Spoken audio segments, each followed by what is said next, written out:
Bisa jadi ada dua hal yang bisa kita rasakan, yakni antara terlalu nyaman atau menjadi takut. Terlalu nyaman sehingga tertidur seperti para murid, tetapi juga bisa saja ketika kita menemui hal-hal yang mungkin tidak sesuai dengan pikiran kita, tetapi itu adalah kehendak Allah, kita bisa saja menjadi takut seperti ketika para murid mendengarkan suara dari Tuhan. Ketika Tuhan mengatakan, inilah anakku yang kupilih, dengarkanlah dia. Kita bisa mengalami dua hal itu. Tetapi ketika kita mengalami ketakutan, mari kita mencoba untuk tetap bertahan di dalam kebersamaan dengan Tuhan. Karena hanya dengan bertahan itulah kita sekali lagi sungguh bisa semakin memiliki wawasan yang lebih luas, penilaian-penilaian yang lebih luas dan objektif terhadap segala peristiwa kehidupan kita. Sehingga kita pun juga bisa memilih segala sesuatu yang berharga untuk bisa kita perbuat kebaikan-kebaikan, keutamaan-keutamaan hidup sesuai dengan kehendak Allah. Kita mohon pada Tuhan agar kita bisa mendengarkan suaranya, kita bisa melihat kemuliaannya melalui segala peristiwa hidup yang kita alami secara lebih luas dan objektif, sehingga kita pun juga bisa memiliki penilaian dan pilihan-pilihan yang berharga untuk kita lakukan, mewujudkan kemuliaan Tuhan.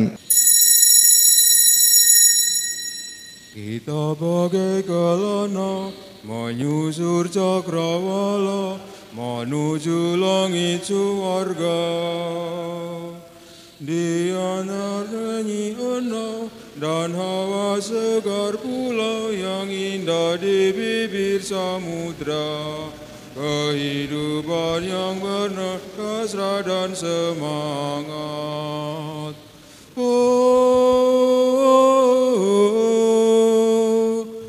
Dalam nama Bapa dan Putra dan Roh Kudus. Amin. Rahmat dan damai sejahtera dari Allah Bapa dan dari Tuhan kita Yesus Kristus bersamamu. Dan bersama roh. Selamat pagi, berkah dalam. Selamat pagi, berkah dalam. Hari ini kita merayakan pesta Yesus yang menampakkan kemuliaannya. Mari kita siapkan hati dan budi kita agar kita pantas untuk menerima kemuliaan Yesus yang akan kita lihat dan kita dengar melalui perayaan Ekaristi ini.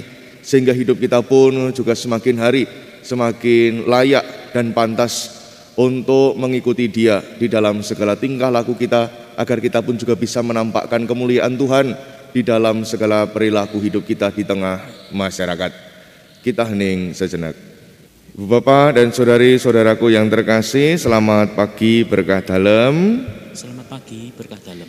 Ada satu hal yang menarik ketika saya merenungkan bacaan dalam pesta Yesus yang menampakkan kemuliaannya.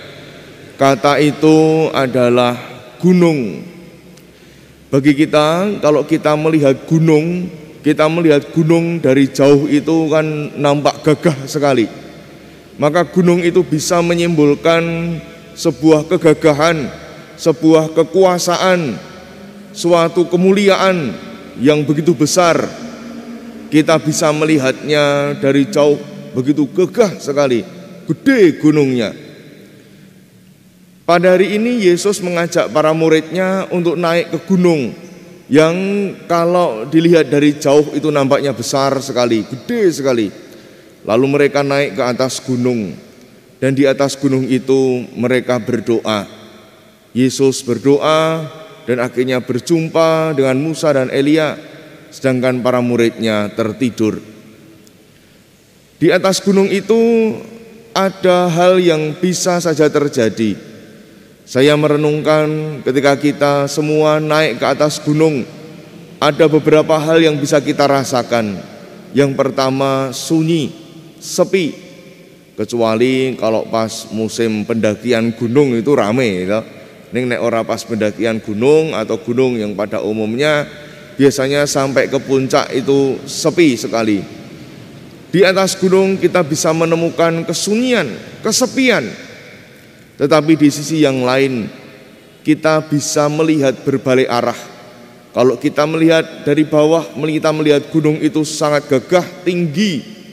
Tetapi di atas gunung sebaliknya kita bisa melihat sesuatu yang sangat luas, cakrawala yang begitu luas. Dan seringkali apa yang tidak kita lihat bisa kita lihat dari atas gunung. Pengalaman di atas gunung, dua hal ini, pengalaman sunyi dan juga pengalaman bisa melihat secara lebih luas. Ini adalah sebuah pengalaman rohani yang bisa kita dapatkan, yakni ketika kita berani untuk dalam arti tertentu naik ke atas gunung Tuhan.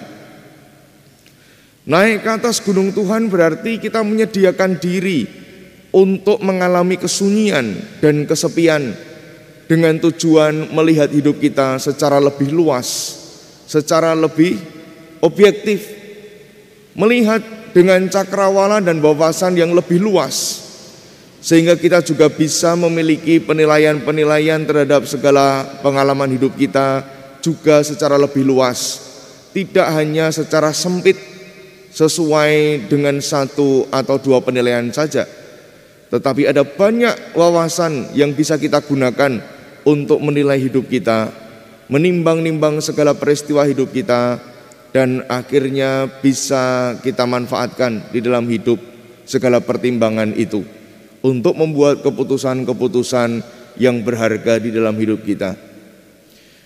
Seperti halnya yang dialami oleh Yesus. Dalam kesunyian itu di atas gunung, dia mengalami kemuliaan.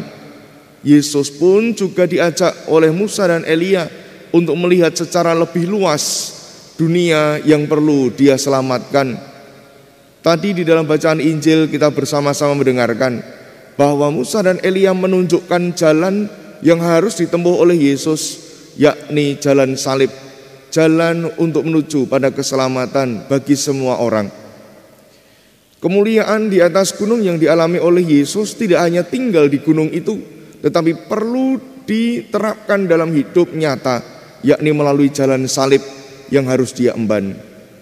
Begitu pula ketika kita berjumpa dengan Tuhan di gunungnya, di dalam kesunyian yang kita nikmati bersama dengan Tuhan, ketika kita sudah melihat hidup kita secara lebih luas melalui berbagai macam pertimbangan, kita membuat keputusan-keputusan dan pilihan-pilihan hidup, itu pun juga harus kita terapkan dalam hidup kita sehari-hari.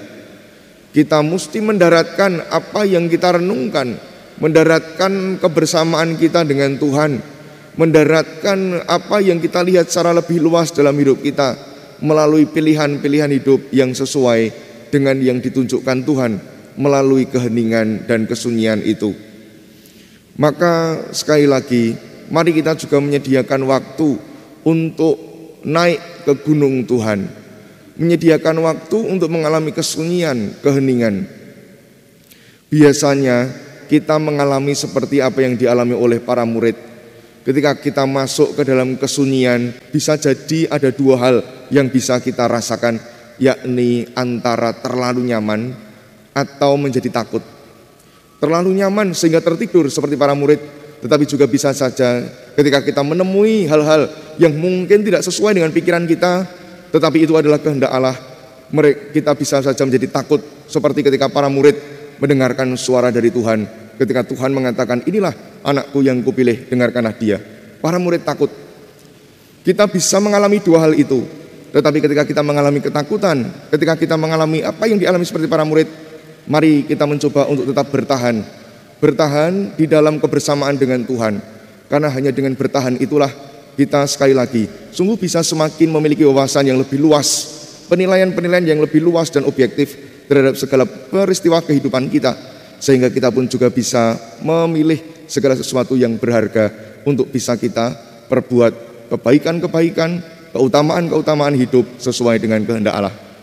Kita mohon pada Tuhan agar kita bisa mendengarkan suaranya, kita bisa melihat kemuliaannya melalui segala peristiwa hidup yang kita alami secara lebih luas dan objektif, sehingga kita pun juga bisa memiliki penilaian dan pilihan-pilihan yang berharga untuk kita lakukan sebagai wujud ikut mewujudkan kemuliaan Tuhan melalui perilaku hidup kita sehari-hari. Semoga dengan demikian nama Tuhan dimuliakan kini dan sepanjang segala masa. Amin.